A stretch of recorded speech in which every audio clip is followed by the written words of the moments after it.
Hello, friends, and welcome to the Cold War Prepper. My name is Lee, and this is the Tuesday night fiction book club. So, hi, my prepper journey.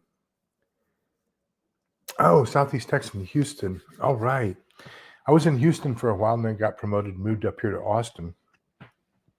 That was decades ago. We moved from Houston to Austin in 1991, believe it or not. Golly, I've got a mess here. Just one second. There we go. There we go. There we go. Well, welcome. I messed up and didn't get everything scheduled far enough in advance to give a whole bunch of people advance notice. So, this is going to be a hit and see. We'll see how it goes. By the way, just to let you know that this time slot is conflicting with a real good friend of mine, Toolman Tim. He's up in Canada, and he has a book club that meets Tuesdays at 8 o'clock at the same time we are. The good news about that is Toolman Tim is on volume 6 of this series, and we're going to be starting volume 1 tonight. So he's also got a link. He's going to hook me up with the author, and hopefully, just like we did with the Stonemont series, we can have the author come in and quality control my analysis and discussion and description of the book and see how that goes and maybe add some more insight and stuff. I'm not going to do a page by page or an act by act of this. I'm going to do it a little bit different this time. It is such a complex book. Just really great, and there's so many jewels in it that it's just pitiful. This is another one of those books where you have to do the Lee tab stuff, highlight stuff, keep notes, and all that kinds of stuff. Just a fantastic book. Hi, Navigating the Nonsense. That's Diane, one of my favorites, and welcome. So let's give a minute or two to see if people show up. I am so jazzed. So over the course, hi Scott. Over the course of the last, 3 weeks, just exciting stuff at the church like you would not believe. So first we had Father Martin from the Vatican show up, and he had 150 relics. Now, most of those were first-class relics. There were a couple second-class relics. So a first-class relic is a piece of that saint, a bone or something like that, or a piece of clothing that they actually wore. A second-class relic is something that they owned but was not in constant contact with their body. And then, of course, a third-class relic is something you touch to it. So, for example, my crucifix that I wear, by touching it to the first-class relics, it became a third-class relic. So the only thing that means is that now we are, it reminds us to pray on a more regular basis. But I was able to see some of the relics of some of my favorite saints, Saint Sebastian, Saint Stephen, the first martyr. Then we had all 12 of the apostles. Trick question: Barnabas was the replacement for Judas Iscariot after he left. Hi, Pioneer Spirit. Hi, LG. Welcome. And so just that was super, super exciting. Then this week, Monday, Tuesday, and Wednesday, let me see if I have a church bulletin. I can kind of show you. We had Father Greg, and so here we go. So Father Greg did an Advent Parish mission, and this is, so I went to it just kind of excited that there was this parish mission, and gosh, I felt like I was at a Baptist revival. So I was able to take my wife on day 3, and she's a Methodist. So, she said, yeah, it reminded her of a Baptist revival too. It's just really, really neat. So really jazzed as we go into the Advent season. Let me see who else is here. Scott Hummer, and okay, so let's get started in this. I actually read this series before I read the Stonemont series, but I liked the Stonemont series, and there were only 5 books, so I figured we could start on that. This one is now up to 12 books in the series. So this one will take us about a year to go through the entire series. Hi, David. Welcome. So kind of let's take a look at some of the things. So one of the things I want to kind of get you to understand is there's going to be some political statements in the book, and he's going to make some political statements. And so I think it's really, really important that you understand when this is taking place. So the copyright for this is 2012. So this is taking place during the Obama administration. So there's an EMP possibly. It never really comes out and says exactly what it is so far in the first 10 books. I've just received book 11, and I'll order book 12 here shortly. But it appears to be some sort of EMP weapon. There's speculation as to whether it's done as a self-destructive device or whether it was a foreign device. Nobody knows for sure. A lot of speculation that it was done internally so that DHS could take over, because remember, DHS is internal to the U.S., whereas the Department of Defense is external to the U.S. Posse Comitatus doesn't let us use Department of Defense on the internal aspect of the U.S. So keep in mind that this is halfway through the Obama administration as he's writing this book, and that's going to be critical in understanding some of the things that he says and some of the things that are taking place. Some of the major characters. Morgan Carter. It never says what he really does as a profession, but the implication is he's probably somewhere up around Interstate 10, up in the northern.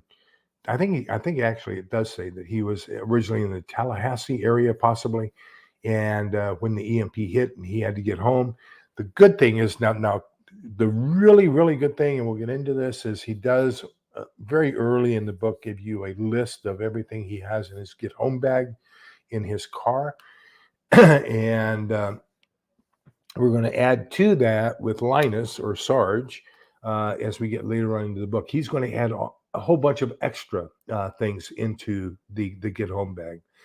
Just as a young woman, I'm going to, it never really clarifies it. I'm going to say in my mind, I envision her as being about late 20s, maybe early 30s. Hi, Lori.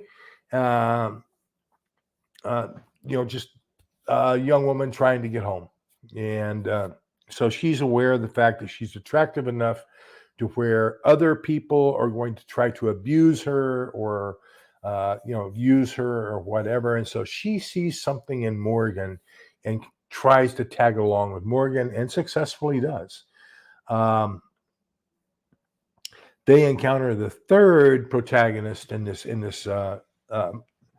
Three Musketeers, and that's going to be Thad. Thad is a truck driver, and he has all kinds of connections. As a matter of fact, he's going to introduce Morgan and Jess to the next hero in the group, Linus or Sarge, a retired first sergeant. But Thad carries I see a double barrel shotgun, probably a pump shotgun that he keeps at his side at all times. And so that's kind of interesting. There are a couple things happen with that shotgun. The next major character is Linus. He's a retired first sergeant from the 101st. Oh gosh, I misspelled airborne, didn't I? Oh well, I'm just going to leave it that way. But he's from the 101st Airborne. I have a feeling that he's probably Ranger qualified, SF qualified, a whole bunch of other things, because some of the characters that he interacts with and the way that he his rapport and report is indicative of an SF first sergeant. But if you're old enough to retire as a first sergeant and you were SF, you'd probably retire as a sergeant major, unless you got into a little bit of trouble here and there. And as we go through the book and we see how gruff the Sarge can be, I can see him retiring as a first sergeant and not as a sergeant major. So that's kind of understandable to me. And then you've got what I'm going to call the Three Musketeers, and they appear to be probably from one of the SF debts, from one of the Special Forces detachments. I think SF 5th Group is headquartered out of, what's the name of it? There's a joint service. The headquarters for the Joint Service Operations Command, JSOC, is in an Air Force base in northern central Florida, and I've forgotten the name of it. My gosh. And then off to the Panhandle, you have Pensacola Naval Air Station, which is where they do all the basic flight training for Navy pilots. Just north of that is Eglin Air Force Base. And I'm not sure what the major command is for Eglin Air Force Base. I know that when I was with the 1st Infantry Division at Fort Riley, we would fly down there, and then they had an annual exercise called Operation Brave Shield. They would bring the 24th Infantry Division in from Georgia, and then they would have the 82nd Airborne come in and drop in as an attacking, invading airborne force, and then they would have to defend. The 24th at that time did not have a special intelligence unit, a signals intelligence unit, so we went down and provided all that support for them. And I've got a funny story. He later became a 3-star general, believe it or not, but this one buck sergeant that worked for me, John Custer, we did this exercise during the World Series, and he was a big New York Yankees fan, so he wanted to watch the World Series on his little portable radio or portable television. And I said, it's okay as long as I can't see it and I can't hear it. So he got some headsets, plugged it into our 5 kW generator, had a whole bunch of ponchos that he covered over himself, and 100 feet worth of extension cord. And then all of a sudden he started calling me. I ran over to find out what was going on, and he had found the Pathfinder frequency where they were giving the drop coordinates for the 82nd Airborne on a UHF channel for the television. So that was really neat. That was quite an experience. He later retired as a 3-star. Unbelievable. But anyhow, then Morgan's Get Home Bag. The contents are on pages 6 and 7. And John Custer, yes, he was great grandson of George Armstrong, and so that may be part of why he became a 3-star. You never know. Okay, so let's take a look at some of. No, it's not Eglin, and it's not Hurlburt. It is. I'll do a. It's near Savannah, Georgia. Yes, LG, he did. Quite a variety of characters, and the bannering that goes on amongst the 4 military or military guys is just. I felt like I was back home in the Army. I felt like I was back on active duty. So let's take a look at some of these things that are in the Get Home Bag of Morgan's. And he's got a pair of Klein linesman's pliers, a small pair of channel locks, a 10-in-1 screwdriver, water purification tabs, a small Uncle Henry folder, that's a small pocket knife, a coil of wire, a very small fire steel, and a short piece of hacksaw blade, of course, probably to scrape that fire steel, a first aid items, toenail clippers, a cheap xenon flashlight with CR123 batteries, 4 spare batteries, a map of Florida, dozen assorted bottles of hotel shampoo, body wash, and some mouthwash in the mesh compartment on the inside of the lid. I'm not so sure I would want to carry that much shampoo and all that kinds of stuff, but that's his choice. Skivvies and socks. I think I almost prefer extra underclothes to extra clothes, and I prefer when I was in, I carried probably 4 pairs of socks with me at all times. Yes, you're absolutely right, Lori. Neither one of us would. That's why mine's on a. I've got mine on one of those backpacks that has wheels and a handle, so it's kind of like carry-on luggage for an airplane. He had a spare pair of glasses, a small bottle of saline solution for his contacts, spare contacts, green True Spec pants to the side as well. I just bought another pair of nice field pants from Sam's. They have them in Sam's. I got the gunmetal gray, and we're going to try those on this evening. My wife told me I needed to try them on this evening because if they fit and look nice, then we're going to go back. They have them in olive drab and brown, which is coyote tan, I guess. So I'm going to go back and get 2 more pairs. Good field pants with good pockets are just extremely valuable. He has a glow tube, lithium light, an Energizer headlamp, and 2-liter platypus bag. What we find out later as we're reading the book is he very seldom uses his flashlights. So that's an awful lot of flashlights to be carrying because he uses night vision goggles and moves only at night. So to have that many flashlights and batteries, doesn't make that much sense. But of course, now you got I think he got the night. Yeah, no, he had the night vision goggles with him. I'm going to get on that. That's a separate page where he actually had those with him. Let me see. So navigating nonsense agrees with me that about the extra clothes and extra socks. So does Lori. Yep, I think we're all there. Um, he has an SE5 and an SE4. I have an SE6. I love that knife. As a matter of fact, the very first time when I pulled it out of the box, it comes so sharp from the manufacturer. I cut my finger pulling it out of the scabbard. Now, what I don't like about it, and I will tell you, the only thing I don't like about it is a flat grind. I'm not that big a fan of flat grinds, but for a survival knife, a flat grind is probably very, very good. I am in bushcraft, I prefer a Scandi grind. But for a survival knife, the SE4, SE5, SE6, good thick 1/4 inch blade, 1094, 1095 steel, or it might even be A2 steel, tool steel. But just fantastic knives, good, thick, solid. They're full tang. But what I don't like about them is the Kydex sheath that they come with, and I don't like any knife in a Kydex sheath, to be honest with you, because if you're trying to be stealthy, getting it out of the Kydex sheath and getting it back into the Kydex sheath has a snapping sound. And so I just don't. If I want to be pulling a knife in a stealthy environment and don't want to use my gun, then I don't want to make any noise pulling the knife out. And I think that the SE holster or sheath, I'm sorry, is a little bit difficult for an old man to get the knife out. So I prefer having a good leather, I keep saying holster, scabbard sheath for my knife rather than a Kydex one.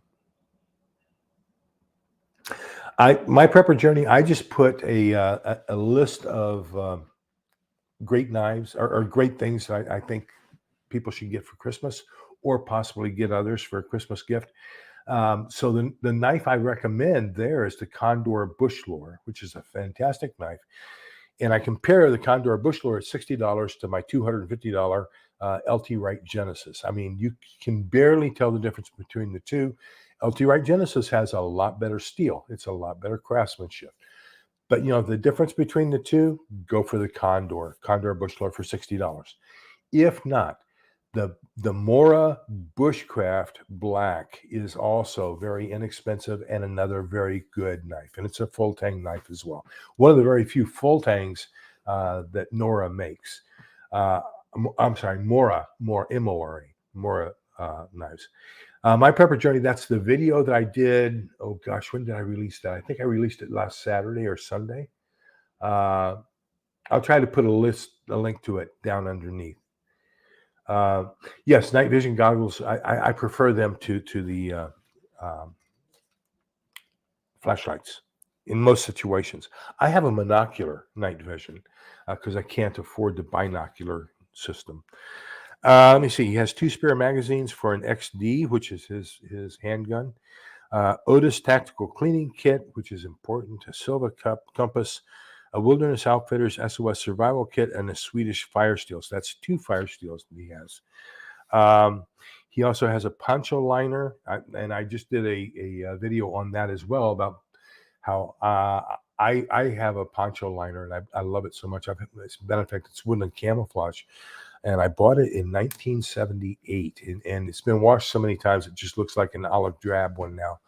But the poncho liner, in my opinion, is one of the finest pieces of stay warm equipment you're going to have. That along with a wool blanket. So the Army 80% wool blanket and a poncho liner kept me warm in the bachelor enlisted quarters in Germany in sub-zero weather. And I would not have any problems with the other one. So I'm very glad that he has a poncho liner in his pack here. He also had stripped down MREs as well as some other stuff, full packages of Spam, tuna, salmon, a pouch full of condiments that he acquired from convenience stores over time. Here's my personal opinion. I used to own a disaster response trailer, which I used as a concession trailer at motorcycle rallies, at NASCAR, and things like that. When there weren't any disasters, the condiments cost the vendor money, and in my personal opinion, if you ask for condiments and they put them in your bag and they put in more than you're going to use, that's fine. They gave them to you. But in my opinion, if you walk up to a condiment table and grab a handful, knowing that that's more than you're possibly going to use, my personal opinion is that's theft. So please be considerate, because they do cost the vendor money. Even McDonald's, just be considerate and take what you think you're going to need, and not necessarily stuff to hoard. So he had a mess kit, a folding spoon, measuring cup for cooking, a 1-quart Ziploc bag full of rice, a smaller bag full of quick cook oats, and a small bottle with a couple ounces of honey, a small bag of powdered milk, half a sponge, scrubby, a small bottle of cooking oil, and a small bottle of dish soap. Did not see him use any of that in this book as we're going home,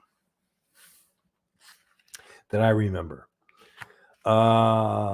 Okay, now let me see where. Hello, Dragon Slayer. No, you're not late. You're perfectly fine. So then he talks about his SE4. He also has an SE5, his Carhartts, and his Morels. So Morels are kind of expensive shoes, walking shoes that could substitute for boots if you had a little bit better ankle support. On page 14, he talks about getting Eagle's Nest Outfitters hammocks, slap strips. So a slap strip, basically, you just throw it around the tree, it clicks on itself, and then you tighten it up, and you can hang from any tree. I have the same thing. It's not called slap strips. It's Night Eyes, Niteize is the name of the company, and they make some quick tightening stuff for hammocks to hang on trees and stuff, and that's what I have.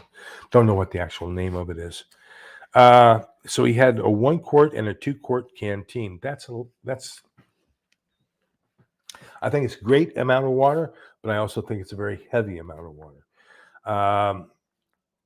Let me see. So he's talking on page 12. That's one of these ones I have tabbed for you. He says he doesn't want to look overly prepared to the person standing on the street, because that might attract attention. But, with all the stuff that we're talking he has here, as well as a foam sleeping pad, I think he's probably going to attract attention. Now, later on, he talks about his bag. His bag is an Everly stock, and I forget which model it was. Mine's an Everly stock gunslinger is mine, but it has a scabbard in it, so you can put a rifle actually in that scabbard, and it's built into the backpack. In my opinion, Everly stock is the Cadillac of bags. So Scott says he loves his Morels. I don't have any. So Scott, if you want to tell people about your opinion about that, I would greatly appreciate that. Come on back once you get that done there, Dragon Slayer. We'd be happy to have you back.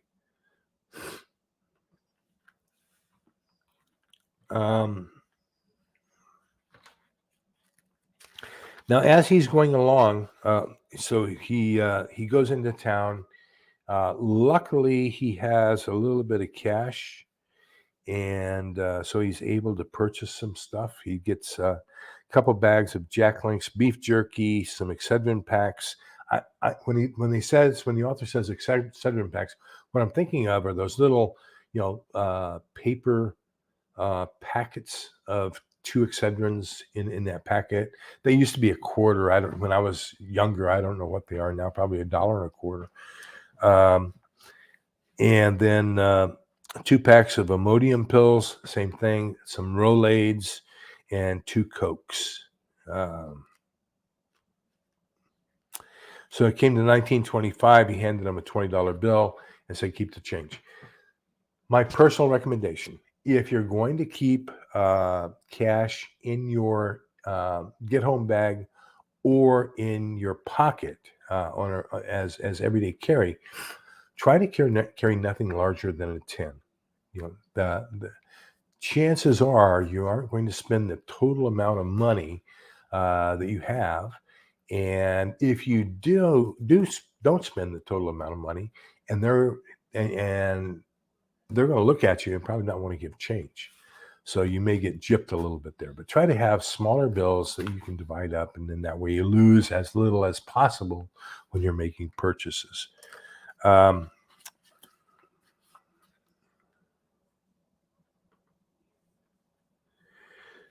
he gets into a conversation with the guy at the store as they're having as he's buying these things.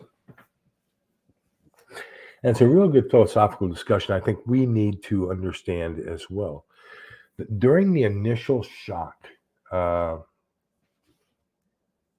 okay, Scott says he has the Moab 2. Uh, Very comfortable, waterproof. Had them for four. Oh, these are his Morels.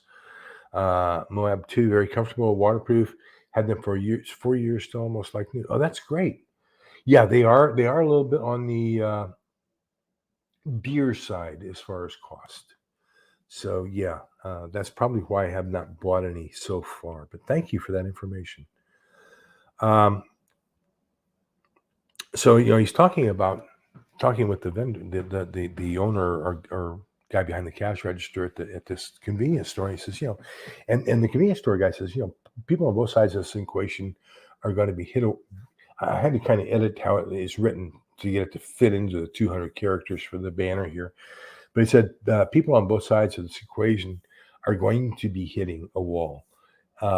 Locals are going to be fed up with people coming in looking for a handout, and those on the road who are coming in are going to start to resent the treatment that they get by the people who resent them coming in looking for a handout. So that is going to be a very potential flashpoint, contention point between the people who are just on the road trying to get home and who want to get something to survive so that they can get home, and the people who own the stores who realize you can't feed everybody, but they got to take care of their own community. So that's going to be a potential, a high potential for conflict as this goes on. Uh,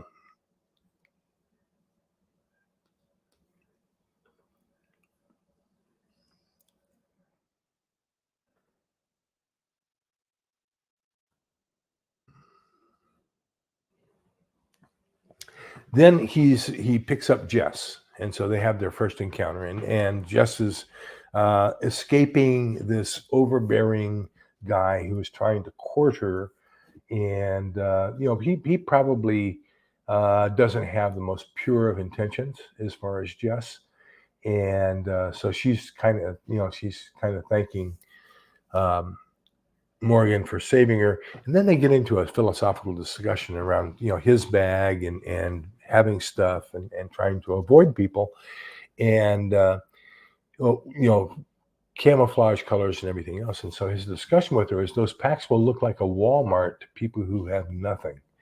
And so we can't trust anyone, not anyone.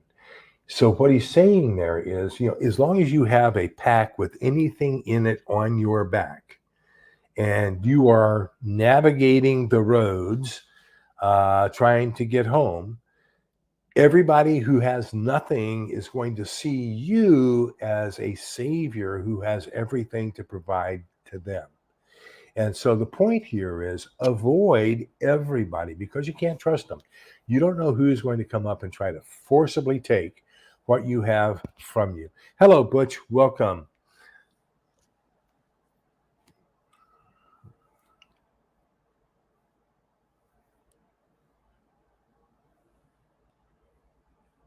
Yes, LG. Very, very good point.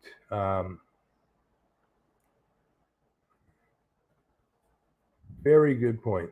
That she's glad she had some skills able to use, that she has, she can be able to pay for things. The question, and this is the philosophical question you're going to get from a lot of preppers. You hear the trite expression I'm so sick of hearing: you can't eat silver. And then I tell them, well, you can't eat your knife, you can't eat your sleeping bag. There's a lot of things we have in our kit that you can't eat. And I think it's just a trite way of saying I don't place any value in it. Unfortunately, depending upon where we are in the stage of whatever event, cash may or may not have value. So what we see is, and that's kind of, if you look at this holistically, in the bigger time frame, in the initial part, when you see Morgan purchasing the Cokes and the beef jerky and all that, and the Imodium and everything else, he pays with a $20 bill. Later on, when Sarge is buying the lumber, I think it's Sarge, somebody buys something, I forget who, with silver rounds. And then there's also an exchange where Thad trades a bottle of vodka for an entire for an entire tank of gas. So I think at different stages of the progression of SHTF, different things are going to have different value. The primary thing we have to understand about value in a barter situation, and I think that A American really has it down good. The barter, one-on-one barter that we're all talking about, get some big knives because they're big lighters. Everybody's going to want a Bic. Everybody's going to want this. Everybody's going to want that. Just think about it.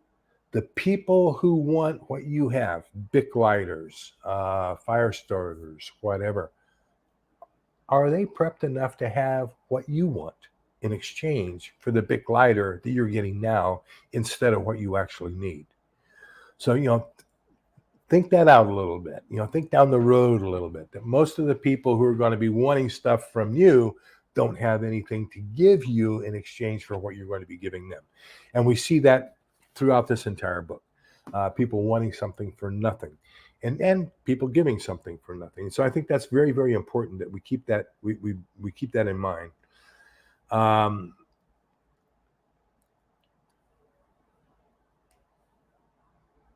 I have a feeling that I agree with you, Dragon Slayer. I think that I would probably empty out my store and take everything home and just make it look like it's already been ransacked. That somebody's already gotten in there and taken it. Also, that's another thing you might want to consider is in SHTF, if you're hunkering down, make it look like your home has already been ransacked. Let's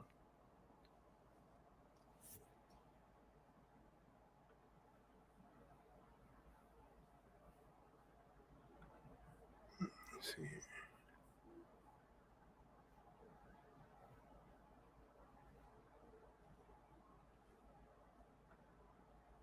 Okay.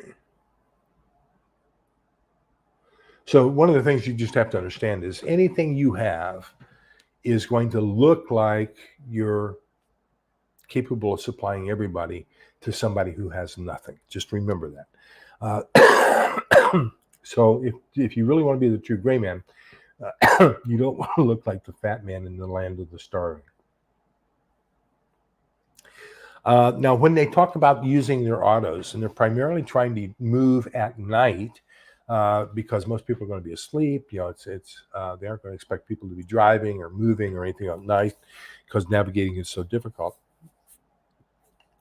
And so he talks about when they were traveling at night, we weren't using the headlights and had removed the bulbs from the tail lights and the blinkers just to be safe. We started transitioning away from the M151A1 Jeep in 1976, 1977-ish, 1976.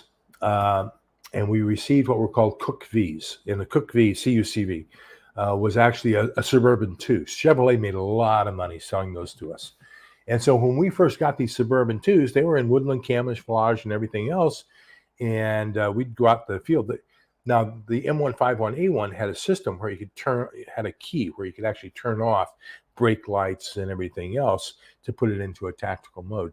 We went out the first time we went out to the field with the Cook V, the Suburban.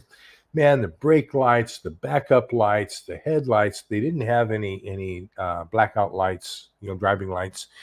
And the worst one was after we put in, to our transportation, the motor pool, and have all those lights taken out. The one light they forgot to take out was the dome light. So every time we opened the door, poof, there's all this light going to show who we were and where we were. And that's that Cook V dome light. The comment that I have there is, if you're going to make your vehicle more tactical, make sure you get all of the lights taken out. Okay.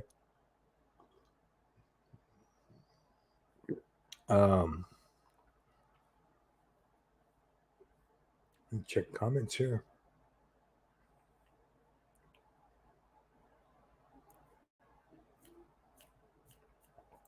Yes, Dragon Slayer, you are absolutely correct. And so, I think there's as we take a look at two of the three series of books that I strongly recommend. I've got another series I'm going to be starting here very shortly. As if I have enough time to read all these, but I bought this one. I'm going to be reading it very shortly, Black Autumn, and I've heard that it's a good book. But if we take a look at it, the Fortune series, which is, in my opinion, the original trilogy, 1 second after, 1 day after, and 1 year after, he's already there. So that's kind of a hunkered down situation. And then when we talk about both the Stonemont series by Steve Smith and the Going Home series, the Survivalist series by A. American, both of those start off with somebody in an EMP situation having to get home. So they're showing the get home version of it, the walking. Neither one of them is big. None of the three actually are big on bugging out. They're all, in any time that there's a movement on foot with a backpack, it's kind of a getting home situation. All three of the series focus very realistically, I believe, on the primary method of hunkering down and building a society from your own home, which I think is the best thing that everybody's going to do is just hunker down where you are. You know your neighbors, you know your home, you can keep a lot more stuff in it. I mean, there's a lot of advantages to the hunker down. As long as your house isn't on fire or in a fallout zone, you should be okay. Acer Rubrum. There we go. I hope that's right. A travel money belt pouch that is worn inside the pants is excellent for money. ID, anything flat. They work great and basically invisible. Thank you. Very good news. Very good. Very good idea. One of the things that I do, let me grab my wallet out here, is inside my wallet, I don't keep any cash. I keep my cash in my pockets. So let me see if I can find it here. So inside my wallet, I have 1/20th of an ounce of gold, and then 1 gram of gold certified.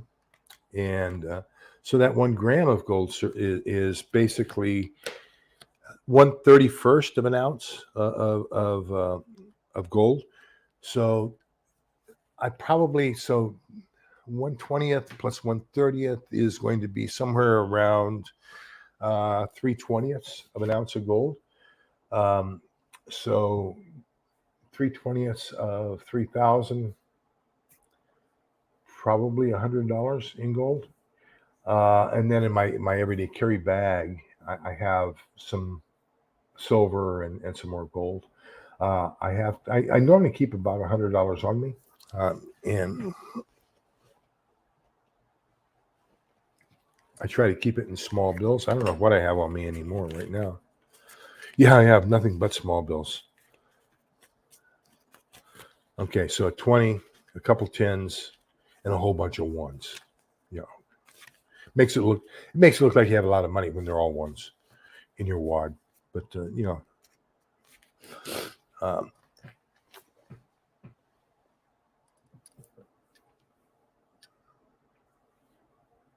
so Pioneer Spirit,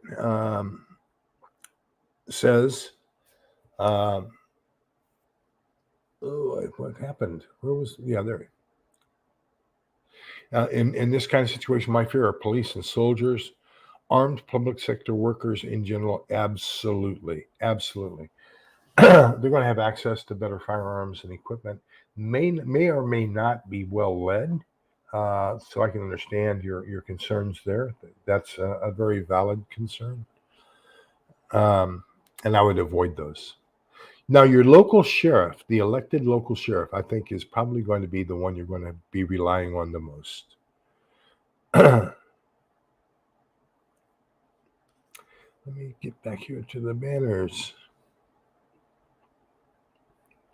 So one of the things that he talks about, and I hear people, saying, only buy what you'll eat and eat what you buy. So there are some things in my pantry that I won't eat. I won't eat oatmeal. I'm sorry. Every time I eat oatmeal, I feel like I'm swallowing something I sneezed, and the consistency of it just gets to me. Oatmeal cookies, no problem, no problem whatsoever. Now, but to eat oatmeal or cream of wheat, I just can't do it. So I've got all kinds of it, and the reason I have all kinds of it is because I'm going to give it away to people who come to my house in need of food. And I think that that's a good way of getting a lot of nutrition into the hands of those who come here destitute, in need of food and clothing. So so I do keep some stuff. Now, if it came down to where I hadn't eaten for a week and that's all I had, do you think I would eat it? Absolutely. When it gets down to the point to where you're starving and you haven't had anything to eat for a while, that's what he's talking about here. With it's funny how your opinion of what's good can degrade. But then again, over time, you get desensitized to that. One of the things that I did all the time was out in the field. Uh, the first sergeant, we had C rations, which were the old cans in a box and everything else.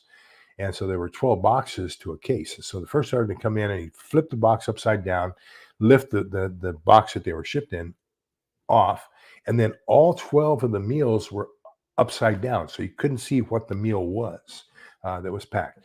What I knew was that the tuna was a slightly different color box than all the others.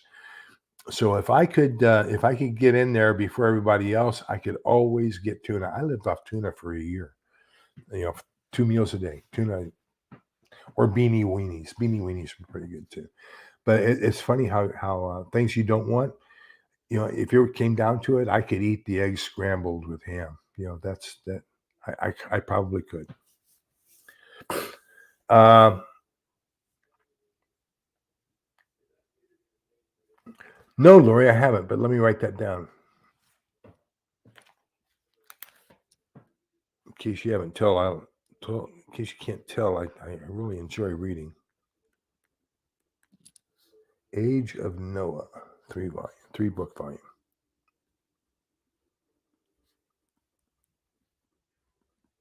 A 3-book set. There we go. So let me see here. Yeah, we agree. Oatmeal raisin cookies. Fantastic. One of my favorites. Butch, yeah, Butch. That's very wise of you. I do believe. Yes, absolutely. Uh, See, and pioneer spirit, that's exactly what I'm talking about. You and I are simpatico, buddy, because I think that the one thing there are three things I think everybody's going to be looking for one way or another. They're going to be looking for food, they're going to be looking for water, and some sort of medication. I think those are the three things. If you can focus on those, you're going to be the king because you're going to have what everybody else is looking for. Even if you're stocking the stuff that you won't eat, but others will, I've got little bitty cans of beanie weenies. That's what I buy them for. SpaghettiOs. I buy those. Gosh, if somebody came to my house and I said, hey, I need for you to take my wagon and my 2 5-gallon jugs and go down to the river and get me 10 gallons of water. When you bring that back, I will feed your entire family. Do you think they would be willing to do that? Or I will feed your entire family 3 meals today if you will stand guard and keep other people off my property. That's what we're talking about. If you have the food, you'll be able to get what you need and what you want. You'll be able to buy services, gardening, water collection, firewood collection, all those things. You're going to be the king, I guarantee. Um,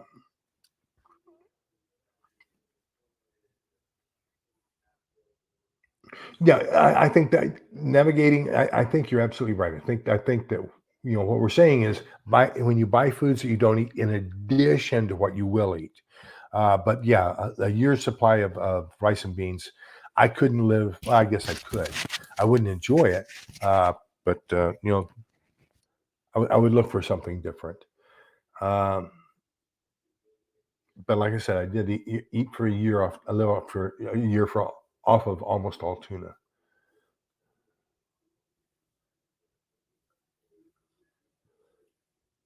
Yeah, canned chicken. Now we do have a lot of canned chicken. As a matter of fact, we've done a couple recipes.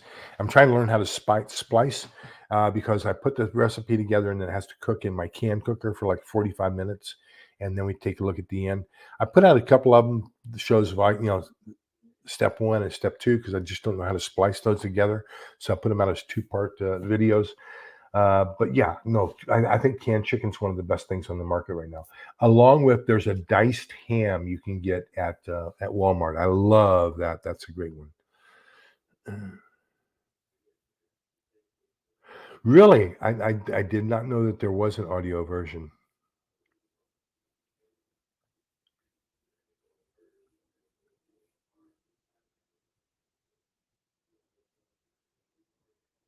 Okay.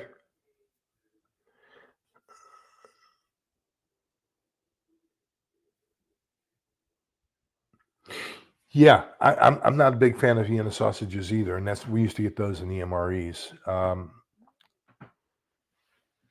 And yeah, I learned how to trade.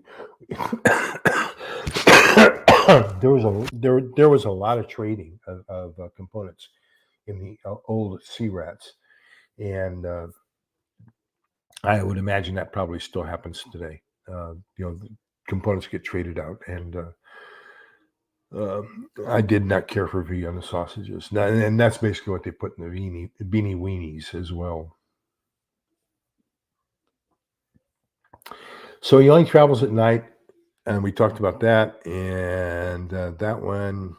So there's an encounter, and Thad almost shoots this kid with a 22. Well, what happens is Thad is rudely awakened in the book, and there's something going on in the back of the truck, and he thinks he's being robbed. So he gets up and he's ready, and he pokes his shotgun out through a hole that basically had been put there by somebody trying to steal the truck, and they threw a big rock off of an overpass, in the freeway, and it crashed through the windshield and broke the back window as well. So he's got his shotgun stuck out. He pulls the trigger, and it turns out that it's raccoons. And then this little kid gets super depressed because he was hunting the raccoons, and he had that raccoon in his sights, and Thad blew it to smithereens with the shotgun, and there's not too much left to eat. So he says, "Well, uh, you can take the what's left of it." And he says, "Well, what are you doing out here all by yourself?" He says, "Oh, my dad's drunk back at the tent, and my mom, and we were here camping, and then all of a sudden, nothing works, and we can't get home." And so mom's back at the camper with one or two siblings. Dad's drunk and passed out, and the kid's out trying to take care of the family. 12 years old, if I remember right, and or 14, something like that. So everything kind of gets hunky dory. The kid takes the raccoon away, and shortly thereafter, the kid comes back with dad. Dad's drunk now. Remember, he's so drunk he passed out, and dad now has the 22, and so he's going to take the truck, the working truck, and everything from Thad, and Thad ends up blowing him away with the shotgun. A shotgun blast to the chest. And so he's getting ready because he thinks the kid's gonna take out her. He says, "No, yeah, I'm glad he's dead. He beat up on my mom all the time. He stayed drunk. He didn't do anything for the family. He was a worthless piece of poo poo." And so the kid goes over, starts rifling through his pockets, and takes the pocket knife and the lighter out of his pockets, puts it in his pockets, and basically says, "Thank you for killing my dad. He was a worthless piece of poo poo." And goes home. He says, "I'm going to go tell my mom that her life has just been saved." And so, those kind of situations. We've got the situation with Jess. We've got the situation with Thad. We had a situation in the very beginning, before Morgan encounters Thad and Jess, where he comes upon a situation where a young lady is being raped in front of her children, and he goes in and basically shoots both of the rapists. And the community is so happy that they feed him a dinner. They give him a chance to wash up and feed him and everything else. I think that's exactly the kind of justice we're going to have in a post SHTF without rule of law society. And so, be prepared for that. That's what's going to be happening. It's going to be a tough world. We're going to be back to the 1850s, 1860s, 1870s, in my opinion.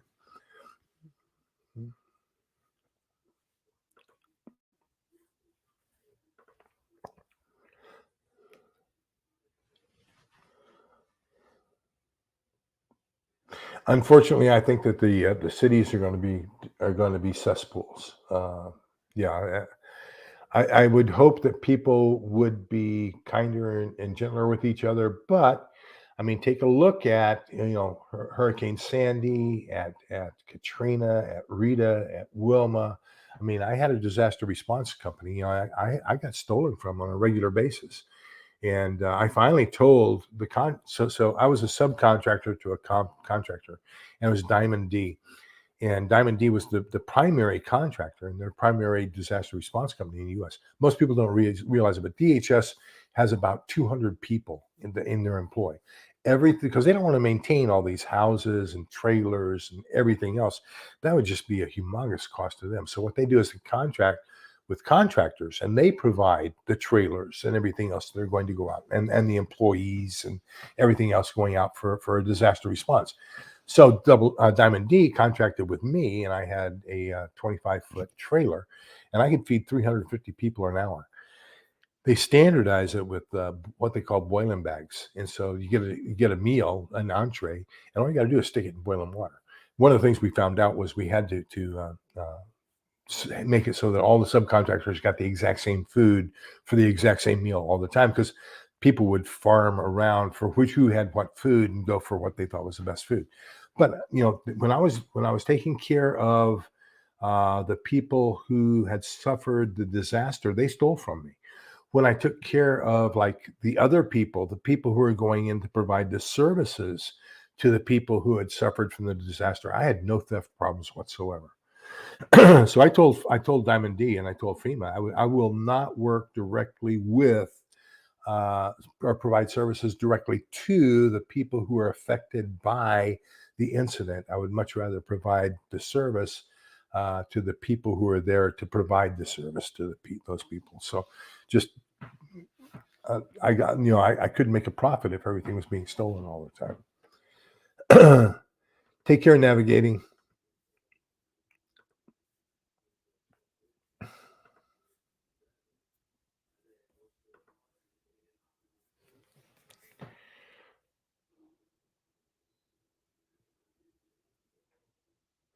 Amen. Isn't that the truth? I mean, that is so terrible. Yeah, it's just crazy what people.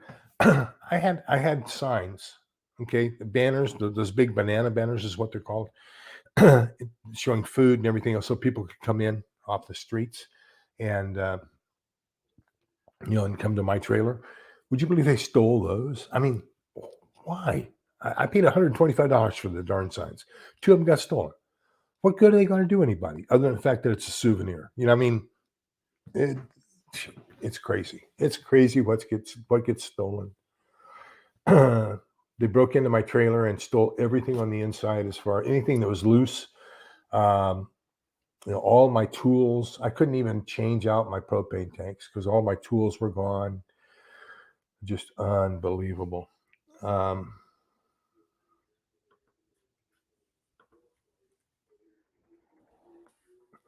then there's a Ford Fairlane. I'm sorry, it's not Morgan. It's Thad.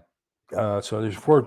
Fairlane and three guys that take on Thad, and they kind of chase him. And so he's in his truck, and he's able to go down dirt roads. They finally get to the encounter, and the three guys are approaching Thad. One of them has a gun, and the other two apparently don't. So all Thad has to do is blast away the one guy with the gun, and then one of the others tries to take a poke at him. But you know, there's very good lessons here, and I'm going to talk about those here in just a minute. But let's talk real quick because we only have a couple minutes left. Radio transmitting, and the key here is with Sarge Linus. He has developed what we call a communications electronics operating instructions. So it's a binder that he had on this day. You'll use this frequency. And typically, in most instances, you're going to change call signs. They had fixed call signs, but you're going to change call signs on a regular basis as well. And then you have codes in there. So, and there are a couple here, like, they're saying, I got here safely, or, snafu was, which in military, a situation normal, all fouled up, different word for fouled, but situation normal, all fouled up. So, does that mean good or bad? Well, you don't know. And so in CUI, they have it so that it means good. So just all you have to do is, hey, one, this is two, snafu, out, and very short, so you can't be DF'd, which is direction finding. They can probably get a line of bearing on you, but not direction finding. So that's the one thing in the book that, being a signals intelligence guy, is I think they're getting lines of bearing or DFs, general DFs on these people a little bit too quick in the book, but that's just me. Most people wouldn't notice that.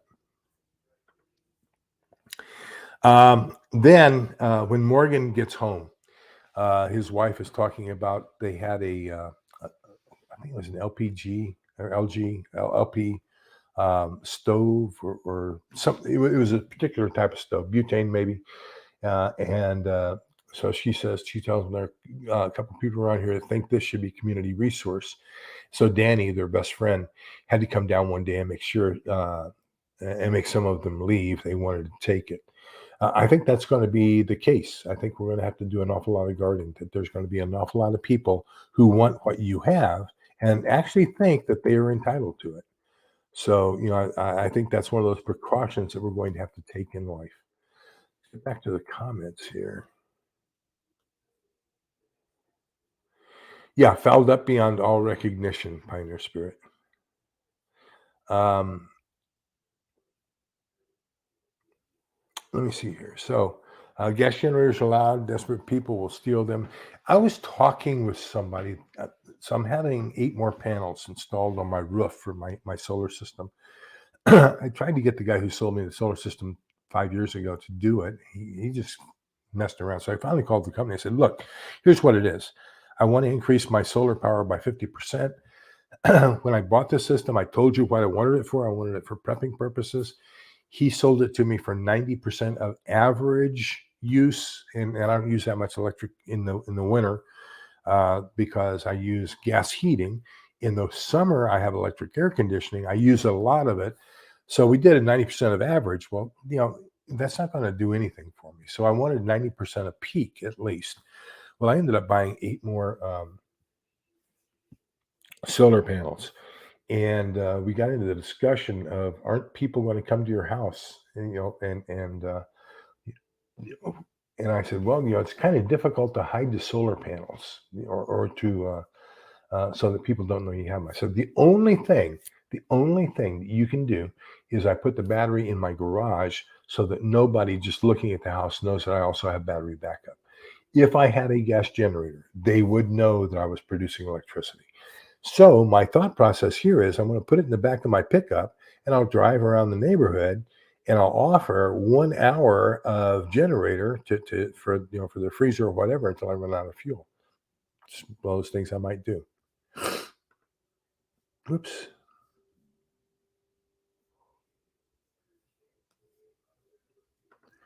I was going to click on one and all of a sudden this jumped and I don't know what happened.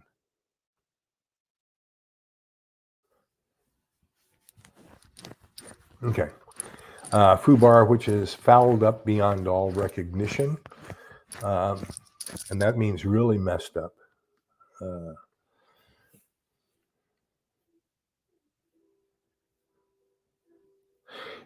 the strange thing when I was talking to the salesman and we were talking about Snowmageddon here in Central Texas, is my solar system produced nothing for like 6 days because two reasons. Number one, it was overcast, and number two, there was probably 3 inches of snow and ice over the solar panel itself.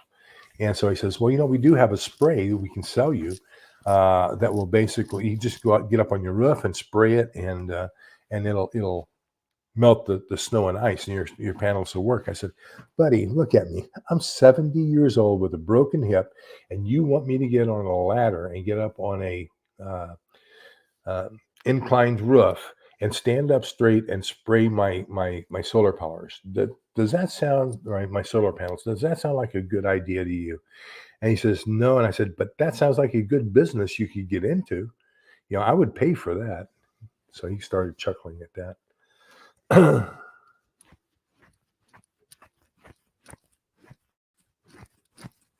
Oh, that's terrible. Yeah, my sister lives in what I call Tornado Alley.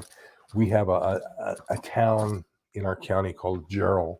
And in 1997, it was one of the strongest tornadoes recorded in U.S. history. It tore the asphalt off the streets. It laid cattle. It flayed them, took their skin right off of them.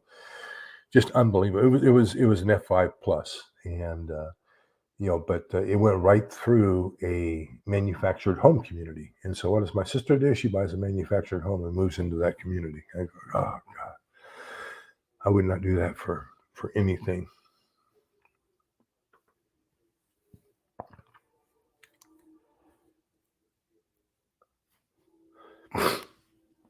Yeah, I share a secret with you. I was HR director for this company.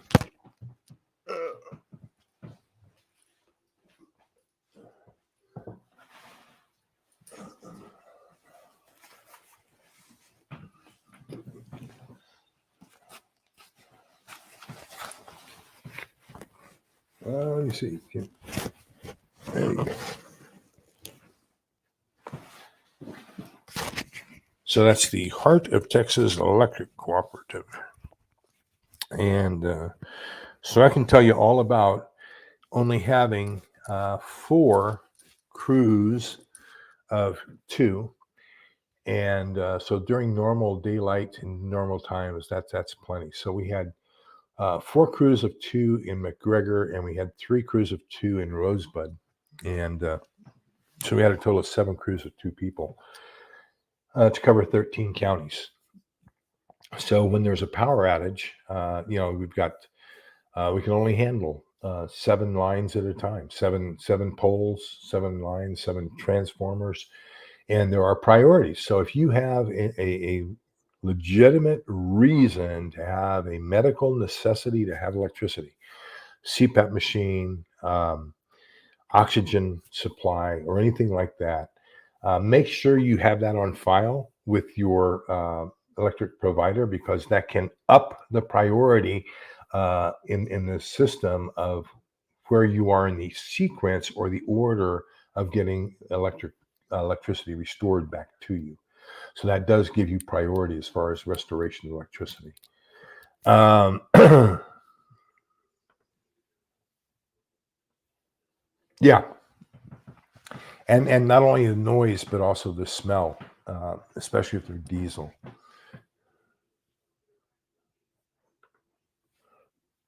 LG agrees. I shouldn't be on roofs, or else I'll break my other hip. We were watching what's going on in Canada. It was my favorite place to go in case the USA ever went bad, but now it's a crapshoot wherever you are. Yeah, they just announced that they're going to make all possession of all firearms illegal. Just unbelievable. I don't know what's going on up there. I can tell you it was a wonderful country at one time. Ours was too. Pioneer spirit. The only thing is, I was looking, and this was back, I'm going to say in 2000 era, early 2000. I had heard that they needed things like my trailer, because disasters. If you make your living just on disasters, you're going to go bankrupt. And so I took it out for motorcycle rallies and NASCAR and county fairs and stuff like that. But there was a great need for food service in a place called Springdale, Wyoming, and I think it was Springdale. And but it was real close to Telluride and all the ski resorts and everything else. So I was checking into it, and there was only one hotel in town, and it was called the Halliburton Manor, because Halliburton had purchased every room in the hotel for 5 solid years. And they were talking about the local McDonald's was paying $25 an hour. It could not keep people more than 2 weeks, because the minute they brought somebody in, found them a place to live, and paying them $25 an hour to work at McDonald's, Halliburton would hire them away at $30 an hour. So, you couldn't keep people there. So, but what I did hear is most people who are not native Wyomings can only survive half of their first winter. I mean, they have plug-ins everywhere, because you got to plug in an electric warmer for your automobile engine, or else the oil will freeze in your crankcase and split your crankcase. So that's how cold it can get in the winter in Wyoming. Uh,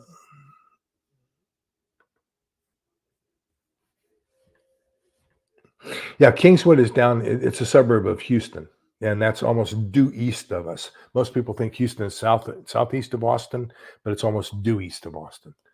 Um,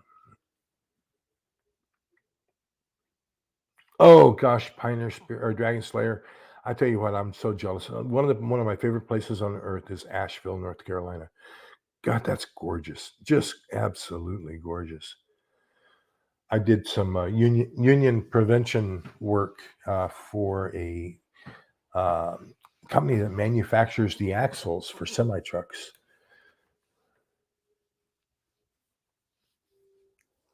If I have a monitor,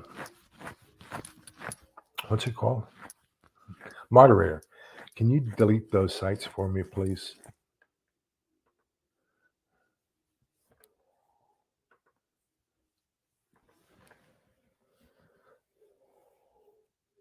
Wow. Oh my gosh, Steele. I hope all of them made it safely through there. And let's take one more comment. Thank you, Lori. I love you. Okay, so that's pretty much. I love this series. I love the A American series. You're going to get into some tactics. We're going to get into military tactics in the future. We're going to get into some actual conflict between what I'm going to call the four Mouseketeers uh, and the DHS people. We're going to find all kinds of different things. It's a very, very intriguing series. You're going to want to find out what's happening next in it. So it's just a great series. If you can get the audio version, that's great. If you can rent it or get it from your library, that's fantastic. So what we'll do is we'll do volume 2 of this series, and I'll put a link for it. It'll be here tomorrow.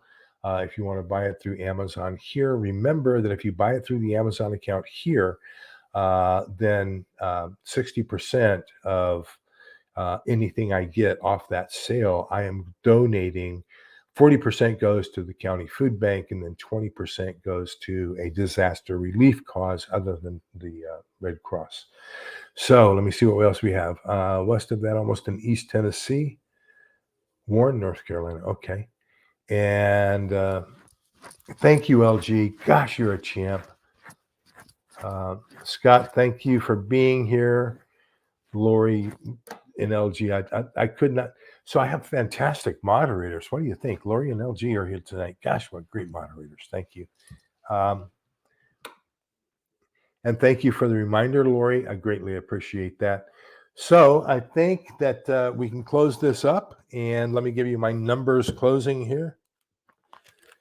So this comes from Numbers, the book of Numbers, chapter 6, verses 24 through 26. You'd think as often as I do this, I'd have it memorized by now. And it says, this is how you shall bless the Israelites. Say unto them, the Lord bless you and keep you. The Lord let his face shine upon you and be gracious to you. The Lord look upon you kindly and grant you peace. And in this Christmas season, because we won't be doing another fiction book club until the last Thursday of this month, I wish you all a very Merry Christmas. Take care. Peace to you. Bye-bye.